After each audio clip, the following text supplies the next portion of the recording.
హిందూ పురాణాల ప్రకారం త్రిమూర్తులలో శివుడు ఒక్కరు. మొదటివాడు బ్రహ్మ, విష్ణు, శివుడు. అయితే శివుడిని చాలామంది స్వయంభుగా వెలిచినట్లుగా భావిస్తారు. అంటే మహిళ ద్వారా జన్మించలేదని అర్థం. అయితే శివరాత్రి జరుపుకునే ముందు శివుడి జన్మ రహస్యం గురించి తెలుసుకుందాం. శివుని పుట్టుక గురించి పురాణాలలో ప్రత్యేక వివరణలు ఉన్నాయి. ప్రధానంగా శివపురాణం మరియు లింగ పురాణాలలో శివుని ఆవిర్భావం గురించి వివరణలు ఉన్నాయి. శివుని పుట్టుక పురాణ కథ. పురాతన కాలంలో బ్రహ్మదేవుడు సృష్టిని ప్రారంభించినప్పుడు ఆయన తన మనసులోంచి పలు ప్రాణులను, దేవతలను, ఋషులను సృష్టించాడు. కానీ సృష్టిలో సమతుల్యత లేకపోవడంతో అసురులు అధికంగా పెరిగి మానవులు మరియు దేవతలను బాధించడం ప్రారంభించారు.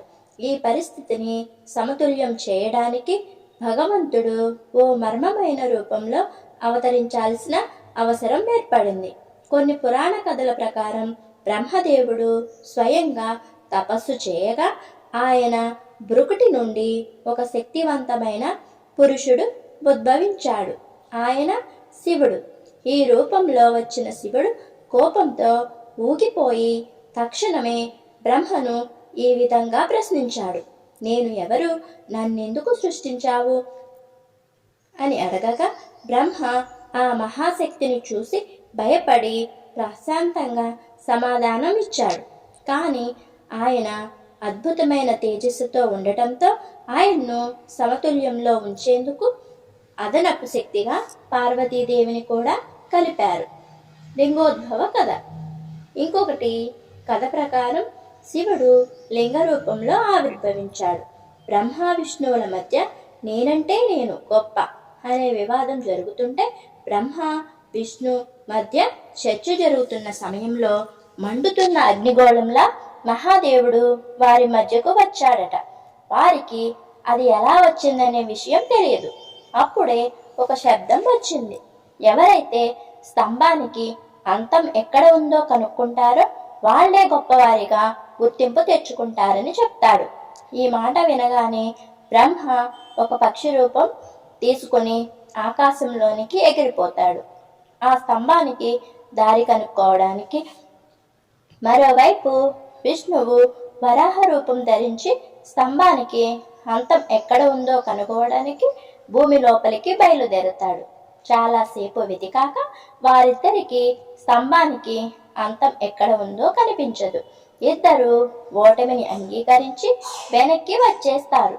ఆ తర్వాత శివుడు తన అసలు రూపంలో వారిద్దరికి కనిపించాడు.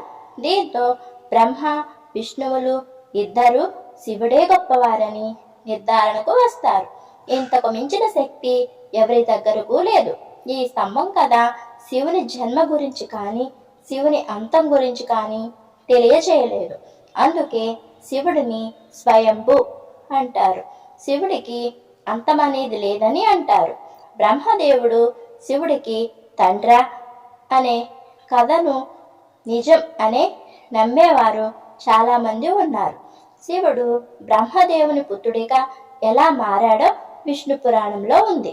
భూమి, ఆకాశం, పాతాళం నీటిలో మునిగిపోతున్నప్పుడు విష్ణువు మినహా మరో ప్రాణి ఈ లోకంలో జీవించి లేదు. అప్పుడు విష్ణువు ఒక్కడే తన శేషతల్పంపై తేలుతూ ఉన్నాడు. ఆ తర్వాత అతని నాభి నుంచి బ్రహ్మ జన్మించాడు. విష్ణువు బ్రహ్మ విశ్వం గురించి మాట్లాడుకుంటున్న సమయంలో శివుడి ప్రస్తావన వచ్చింది. బ్రహ్మదేవుడు అతన్ని గుర్తించడానికి నిరాకరించాడు. దీంతో శివుడు అలిగాడు. శివుడు దివ్య సృష్టి ప్రసాదించి బ్రహ్మదేవునికి శివుడి గురించి గుర్తు చేస్తాడు. ఆ తర్వాత బ్రహ్మ తన తప్పు తెలుసుకొని క్షమాపణలు కోరుతాడు. తన తప్పును సరిచేసుకోవడానికి తన కుమారుడి రూపంలో పుట్టాలని ఆశీర్వదిస్తాడు.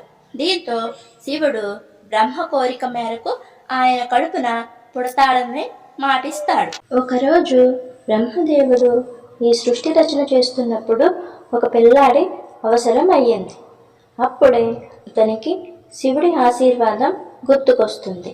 బ్రహ్మదేవుడు ప్రార్థించగానే శివుడు అతని ఒడిలో చిన్న పిల్లాడిలా ప్రత్యక్షమవుతాడు. బ్రహ్మదేవుడు ఆ చిన్నారి శివుడు ఏడుపు వినగానే ఎందుకు ఏడుస్తున్నావు అని అడిగాడు. అప్పుడు ఆ చిన్నారి తనకు ఏ పేరు లేదని చెప్తాడు. అప్పుడు బ్రహ్మదేవుడు అతనికి రుద్ర అని పేరు పెడతాడు.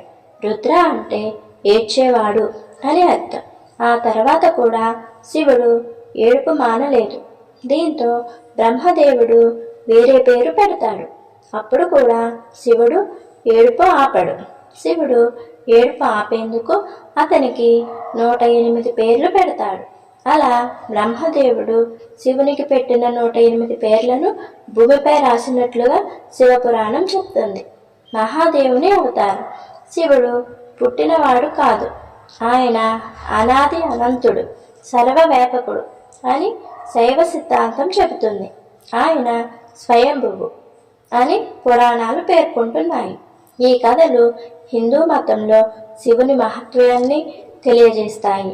శివుని పుట్టుక గురించి తెలియజేయడానికి ఆయా పురాణాలను ఆధారం చేసుకోవచ్చు. మీకు గనక ఈ వీడియో నచ్చినట్లయితే దయచేసి లైక్ చేసి సబ్స్క్రైబ్ చేయండి.